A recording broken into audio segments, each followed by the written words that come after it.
Well, another day, another week, another episode of the Acolyte. Okay, that's very good. Okay. I'm going to stop myself now. Okay. All right.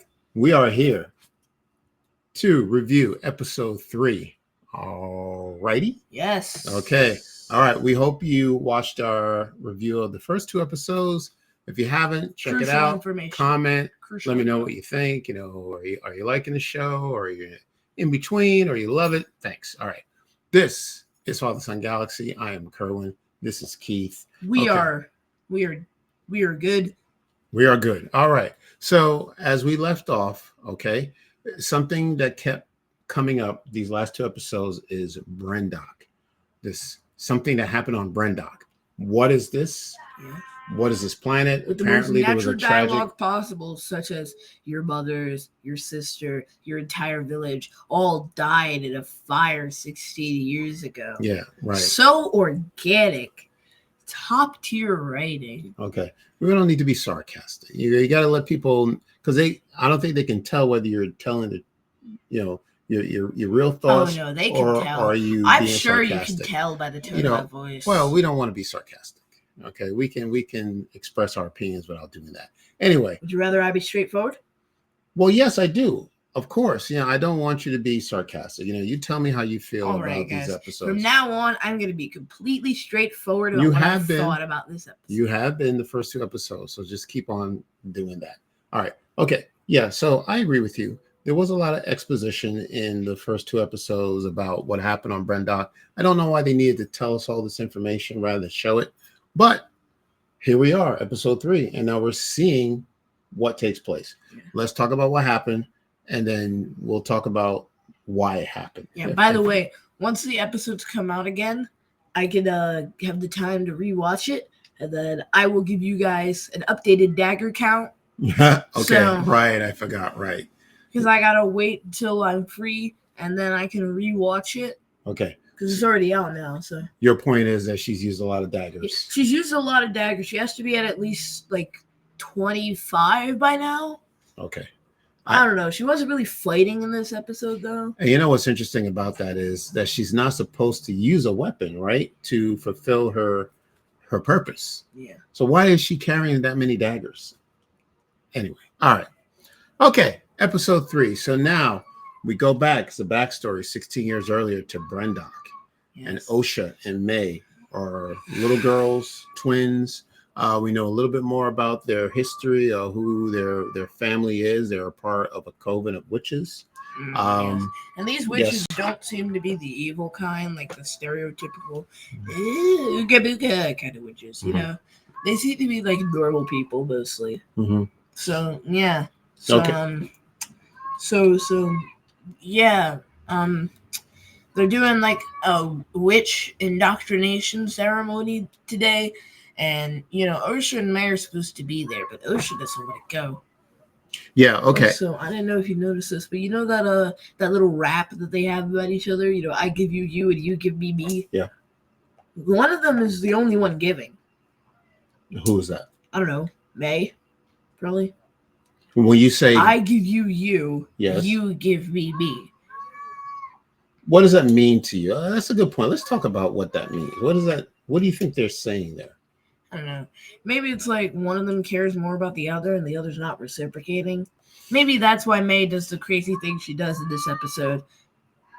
Either that or she read the script ahead of time and she knew what she needed to do. So it sounds to me that they feel that they're so intertwined and connected that one is the other and the other is the other. You know what I mean?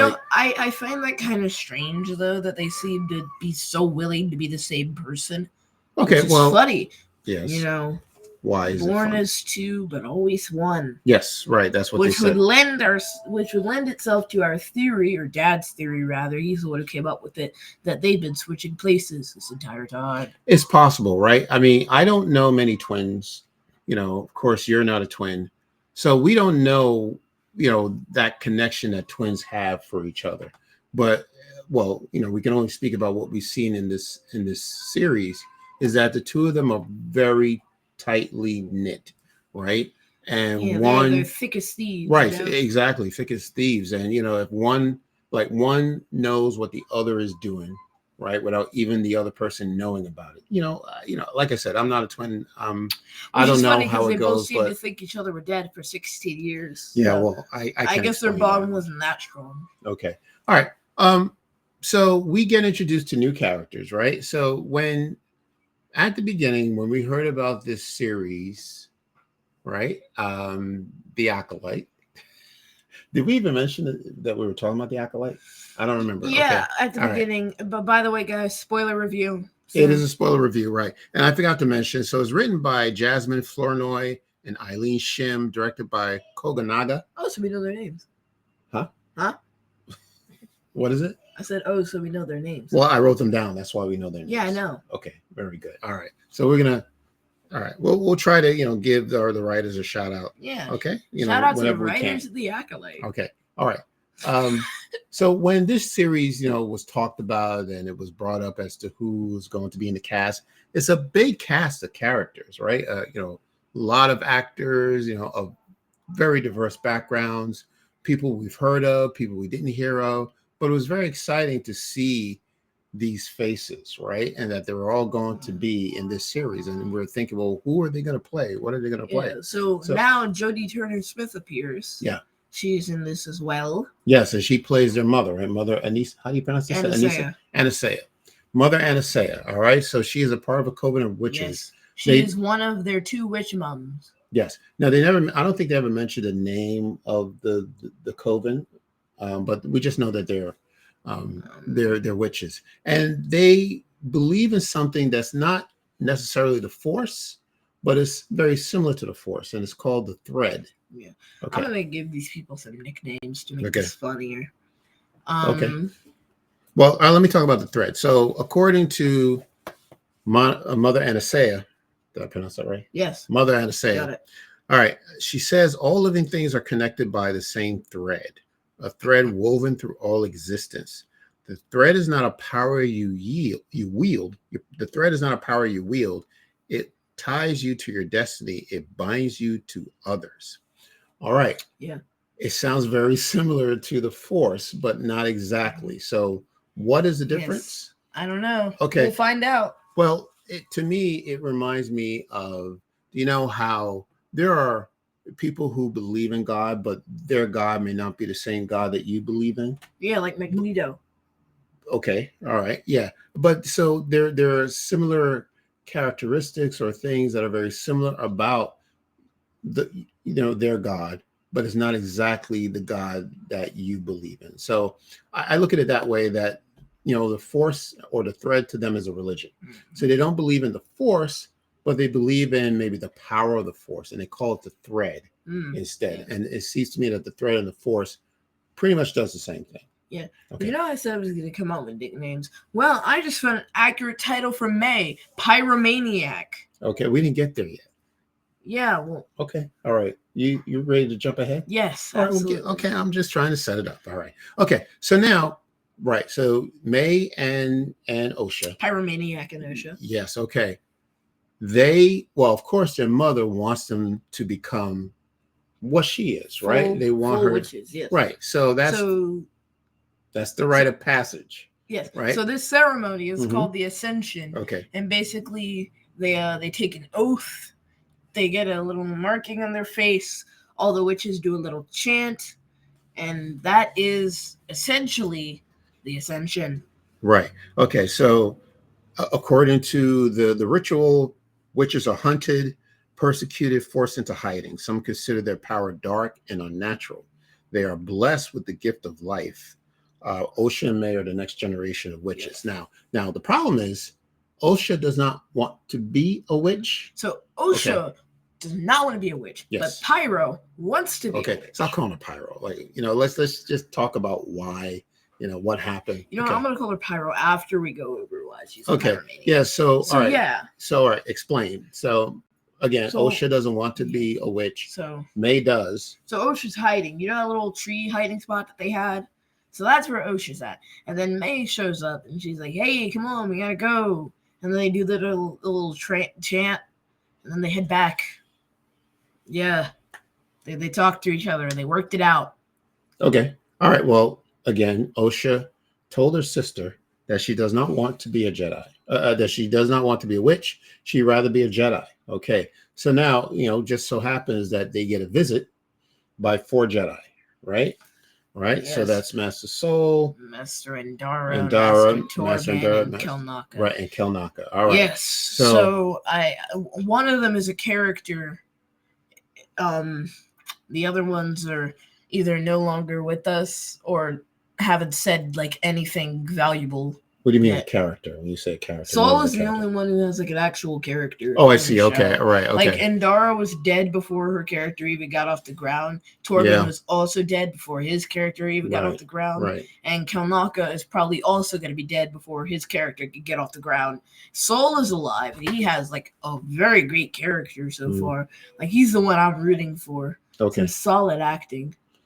Yeah. Okay. Yeah. No, I agree. We said it last time that that Soul is the MVP, of this series. He's a great character. He's like the Kamala Khan to this show's the Marvels movie. Yeah, right. The MVP, the character that stands out. Yeah, like, definitely. We're gonna have to start a GoFundMe for Soul's back surgery. The way he's carrying the show on his shoulders. Okay, that's pretty good. All right. So let's talk about the Jedi visiting the witches. First, okay, unless you remember, I don't know why they were there. They felt like it. They read the script and they knew they needed to be there. Okay, Keith. All right, so there must have been a reason why they were there. I don't remember honestly why they were there. If they were just coming to visit to say hello, or they were looking. Wait, I know why. They were looking for their children because they're not supposed to be there. Exactly. So the witches are like, well, there's no children here. You can go now. And then Osha and Mae step forward. Well, Osha steps forward, and Mae tells her not to. Yeah. So she's already mad at her. And, one of the witches possesses Torben for whatever reason. And I just realized this, but did you notice that the magic that they used to possess Torben, like the black eyes thing, the same thing happened with Mae in episode 1 when they were having that flashback? Mm-hmm. And Mae was like, I will kill them all. That scene? I do remember that, yeah. Yeah, when she was dreaming. So, it was kind of the same thing, which is a neat little bit of continuity. Okay. Yes, you're right. So the Jedi are there because there's a Republic law. I don't understand it. Don't know why there's a law. It was not explained that witches are not to train children, which doesn't make any sense to me. So are they saying that they need to be adults in order to be trained to be a witch? I mean, if you're saying they can't train children, why not just say they can't train at all? I mean, I guess I don't want indoctrination, but what do you expect when you grow up around witches? Yeah. And they're like the only people you speak to. Like, you're going to get inducted anyway. It's not really indoctrination if it's a culture. It's still witches, though. Well, exactly right. That's like me raising my children to be Baptist or Catholic or whatever religion. It's, my decision and my wife's decision. It's a family decision. Also kind of the kids' decision if they want to follow or not. Well, right. At some point, wait a minute. At some point, yes. When they're old enough to make a decision to say, hey, okay, well, I don't want to be a part of this church. Maybe I want to go to this church. But if that is not the case, then, we would expect that our children believe the same or follow the same religion that we do. Yeah. Okay. All right. So I don't see this law sounds weird. Sounds like a little bit of trickery. Yeah. There was. Yeah, I wish they could give me. I just got a really good theory. Right, I'll let you finish. All right, yeah. Hold on to your theory. I mean, I wish they could have given us an explanation as to why this law exists. But anyway, so they're there to see if there are any children that are being trained to be witches against. Where are the children? Okay. So of course they find the children. The children appear, and Soul talks to Osha, and he gets the impression that she wants to become a Jedi. So what he does, he puts her through trials and test her and, see if she can see things, she can't see it directly with her eyes, but she can see it in her in her That's mind. funny. That was actually kind of a neat scene, the one where Soul was giving her readings. Yeah. And then she knew what it was, and Soul was tripping her up. Well, she didn't wanted want to to fail because, Mae was getting in her head. Because she was told to fail, right? She didn't. So, we'll get to that in a minute. Anyway. Your theory? Yes. So, my theory is maybe they made up that law on the fly. So, my theory here is maybe what the Jedi were doing is they were looking for new recruits, somebody to help them. Because I'm sure at that time, maybe there was some sort of turmoil. Maybe they needed some allies, and they went to go look for the witches and see if there were any kids for them to train into the Jedi Order. Because, the Jedi like them young. They want to get them in when they're like toddlers. So they can start training as early as possible. So, my theory here is maybe the Jedi tried to cover up what happened on Brendock because they knew they weren't supposed to be there. Okay, but... And maybe that's why thing that... It's got to be something bigger than that. Is a twin wasn't in her file. Okay. Maybe that's why this thing is so scarcely referenced. Well, this is not something that we haven't seen before, right? We have seen stories of Jedi finding young children who are strong in the Force, and they go up to their parent and ask their permission to train, right? So, it's just a casual story of a wise old Jedi going up to a family and asking if their child is ready to train. And while the child is off training, the family ends up getting barbecued. So their only choice is to go leave with the wise old man and company to go train to be a Jedi. Sound familiar yet? I get it. Okay. All right. That's a little bit of Luke Skywalker in there. Yeah, but I don't think it's... I see what you're saying, but that's not where I was going with this. Okay. So I'm trying to find out what is it that, I'm going back to what Torben said in episode 2. We thought we were doing the right thing. Okay. So the four Jedi walking in and looking around to see if there's any kids that they can train is not a bad thing. The 4 Jedi walking in and looking around to see if there's any kids. That's not a bad thing. That's what Jedi do. Yes. So if there's something they look for children. So if he's saying that they thought they were doing the right thing, it's got to be something worse than that. Yes. So my guess is that we're not seeing the entire picture in episode 3.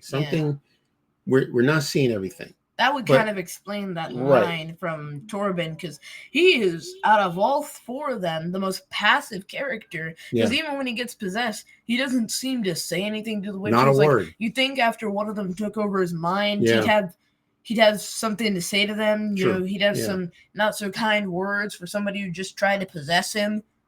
I mean, the only reason they let him go is because Endara told them to. So, I mean, if I'm him, I'd be kind of infuriated. But I guess not. So, anyway. It's very unusual because, all right, so these are some things that I pick up on that, seem a little annoying to me. And we'll talk about it maybe when we get to episode 4. But you have these characters appearing on the screen, but they don't have any speaking lines. Yeah. Why are they there if they have nothing to say? So Kelnaka, there's no one there to translate Wookiee, right? So even if he says anything, we don't know subtitles. Right, we don't know what he's talking about. Which is funny because we watch these episodes with subtitles. Yeah. And it's not really translating what Kelnaka is saying. Well, he's not saying anything. I mean, that's my point. So he comes up. I don't recall those 2 roars in episode 2. Wait a minute. No. Well, all right. We're talking about episode 3. Yeah, he did 2 roars. That's some sort of speaking for him. When the 4 of them appeared on Brendock, I think the only 2 Jedi that had speaking roles was Endara and Soul, right? Yeah. Those are the only 2. So why was Torben there? Yeah. Why was Kelnaka there? Right. So that's very unusual to me that you're going to have these characters just stand there and not say a word. Yet Torben was the one that was possessed by the witches, even though he didn't say anything. But why him? Why did they pick him? Like you're saying, his eyes turned dark. Endara, because she seems to be the one giving orders out here. Right. So but why? Why mess him up a little bit. Right. Why? Get the other Jedi shaken up. Yeah. It's just, I don't know if is that intentional or is that just something in the writing that was overlooked? But it really stands out to me when you have these characters on the screen, and if they don't have any speaking lines, why are they there in the first place? Yeah, it's anyway, like sometimes there's characters who don't need to speak. Like Darth Vader, he hardly needs to speak because his actions speak louder than any words he could ever say. I mean, you see Darth Vader in there, you hear him breathe, it's over. That's the whistle. That's the whistle of death. Like, bye bye, buddy. But with these Jedi, we have no pre-establishment about them. Yeah. Like the opening scene in A New Hope was Darth Vader just going through the rebels with no words exchanged. Right. And the only time he started speaking was after he had cut down all the rebels and when he was trying to find Leia and get those Death Star plans. Right. Whereas with these two, Torben and Kilnaka have no pre-establishing media to tell us anything about their characters. Exactly. And they're not Legends characters either. Right. We have no idea who they are. We don't have any non-canon material to pull from. Right. We don't know if they're good or if they're evil. And they're literally not telling us anything about them. Correct. I can understand if there's a character without speaking lines who's just there to further the plot. Like, I'm not sure. I think Zam Wessel said a thing or two in Attack of the Clones, but like that's the example that comes to mind. She didn't really need to say anything. She was kind of there to further the plot. Mm-hmm. But I mean, if you have a movie where like Luke Skywalker doesn't say a single word and he's the main character, could you imagine if Return of the Jedi gave him like 2 speaking lines? No, that movie would have not been so great as it is now because dialogue is important. It works in Dune because while the characters have dialogue, it's not like you don't know what they're thinking or what they're doing. Like, Dune is a hard book to adapt because a lot of it is thinking. A lot of it's in the mind, you know? And I think Villeneuve managed to pull that off very well in both movies.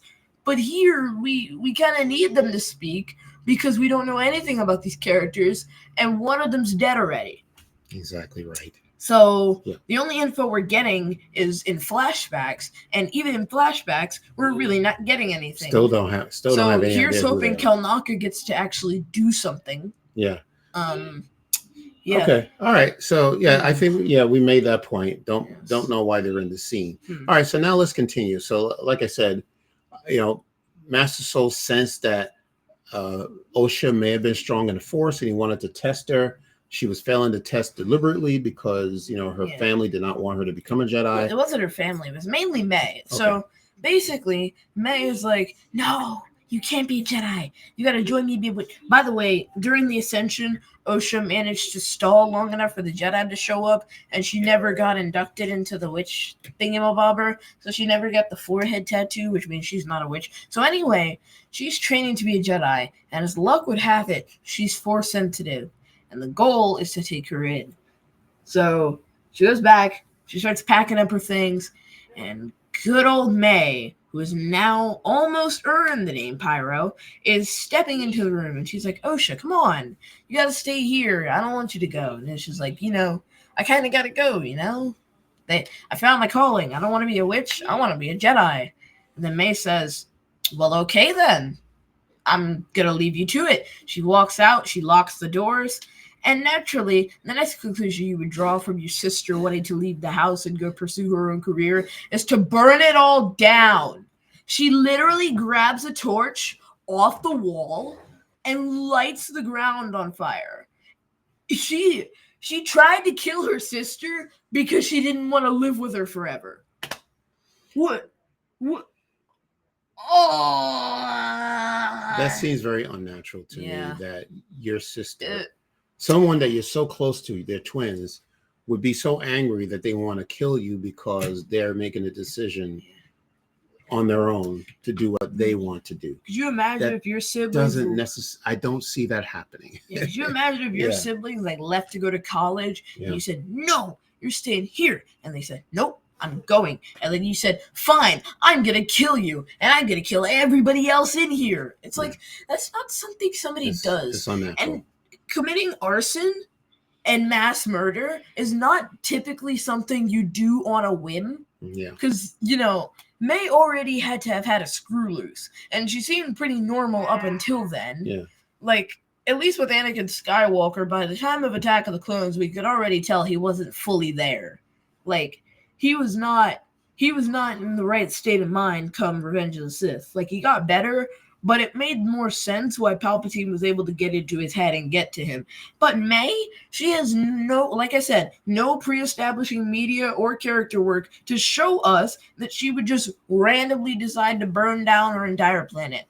Also, not planet, but like Coven of Witches, which is a planet's worth of witches, because I'm pretty sure there's nobody else on there. But anyway, you do understand that the basics of fire is that it needs fuel and it needs air. That's like the main things that a fire needs. So, did she think it was just gonna like stop? Cause that's not how fire works. Fire doesn't really die out unless it loses air or it loses fuel. Like if there's nothing left to burn, the fire's gonna die. Well, it didn't look like she did it accidentally. Like she said, "Oh my goodness, what did I do?" And she's trying to put the fire out, or she's trying to save her family members. I could have understood that. It was intentional. Yeah, that she wanted to burn down everyone who was in that home. Or like off the cuff, what if maybe Mae and Osha were like hanging out, and then Mae knocked over the torch, and she's trying to put the fire out. Osha ends up getting locked in the room, and then that's how all this happens. Like, maybe add some reasoning. I'd still be mad because that's a really stupid thing to do, but it wouldn't have been her fault entirely. It's not like she meant to knock over the torch. Yeah. Or, even better, maybe the Jedi have a more sinister role in this, and Mae was trying to smoke them out because she knew they were up to something, and that's why she didn't want Osha to go. But Osha didn't know that. So Osha and Mae were fighting, and then she knocked over the torch, and by the time she tried to get it back up and try to bring it to the Jedi, Osha had stopped her, and the fire started burning. Yeah. Like, or even better, as just a way to make sure that it makes sense why Mae is killing these Jedi. Like, maybe she doesn't want to believe that she started this fire. She doesn't want to believe that she caused all this destruction, and she needed somebody to blame for this, and the Jedi were the ones there, and that's why she's killing them. It would have made some sense, but who randomly decides to commit like genocide on your own people because your sister didn't want to leave? Like you don't want to leave, so your goal is to torch your sister. Yeah, I think we get it, Keith. I need to stop. Yes. Okay. All right. I'm losing brains again. Yeah, there must be something missing. I don't think we're seeing everything. I think maybe, we're seeing one side of the story. Mm-hmm. We don't know exactly. Something may have happened with the Jedi that we didn't see. But off camera, something might have happened, or something that they might have said or did, but it was off camera. We don't know. But it you don't have to keep repeating. But you're all right. It is unusual that a family member will go out of their way to destroy their entire family. And now, by the way, this is the third episode, okay? And there's only the first 3 episodes, and in every episode, there is one new character that we're introduced to that dies in the same episode. They live and die in the same episode. You're right. Yeah, it's not the type of storytelling that I'm used to. It's not the type of storytelling that I like.